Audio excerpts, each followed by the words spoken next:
Bien, la siguiente parte son características físicas. La primera es el movimiento de cabeza. Primero, las cabezas pueden ser fijas o móviles con respecto a la dirección radial del plato. El disco de cabeza fija, hay una cabeza de lectura-escritura por pista. Todas las cabezas se montan en un solo brazo rígido que se extiende a través de todas las pistas. El segundo es un disco de cabeza móvil. En este hay solo una cabeza de lectura-escritura. Como antes, la cabeza se monta sobre un brazo. Como la cabeza debe poder posicionarse encima de cualquier pista, el brazo debe extenderse o retraerse para este propósito. El siguiente es la portabilidad de los discos. Un disco se monta en una unidad de disco que consta del brazo, un eje que rote el disco y la electrónica necesaria para la entrada y la salida de datos binarios. Hay dos tipos de discos, el extraíble y el no extraíble. En el no extraíble, este está permanentemente montado en la unidad de disco, mientras que el disco extraíble puede ser quitado y sustituido por otro disco. Hay una ventaja en este disco extraíble. La ventaja es que es posible almacenar una cantidad ilimitada de datos con un número limitado de unidades de disco. Además, un disco puede ser utilizado en diversos computadores como los disquetes, los cartuchos ZIP, son ejemplos de discos extraíbles.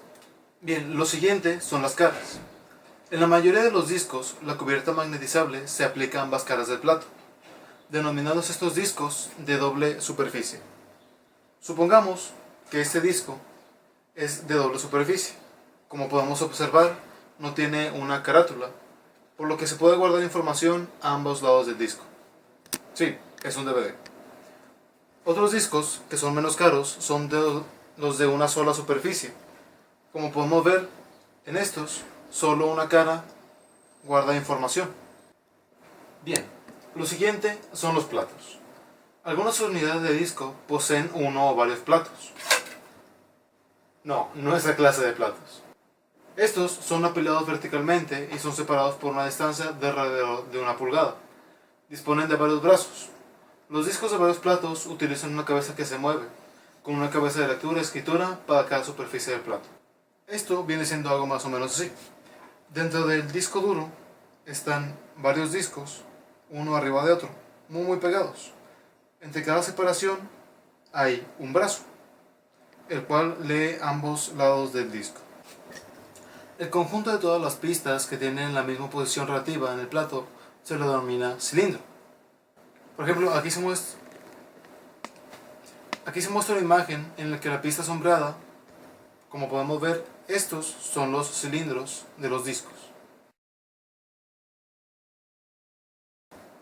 El siguiente es el mecanismo de la cabeza. Este se clasifica en 3 tipos. El primero, que es el de contacto. En este, la cabeza de lectura-escritura se posiciona a una distancia fija sobre el plato, dejando entre ambos una capa de aire.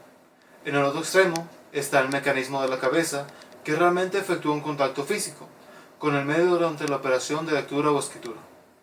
Este mecanismo es el que se usa en los disquetes, que son pequeños, de plato flexible, y es el tipo de disco más barato. El segundo es el de separación fija. En este, la cabeza debe generar o detectar un campo magnético de intensidad suficiente para escribir y leer correctamente. Cuanto más estrecha es la cabeza, más cercana debe estar a la superficie del plato para funcionar. Esto es deseable, ya que una cabeza más estrecha implica pistas más estrechas y por tanto mayor densidad de datos. Sin embargo, cuanto más cerca esté la cabeza del disco, mayor será el riesgo de error, debido a impurezas o imperfecciones. La tercera es la separación aerodinámica, también conocida como Winchester.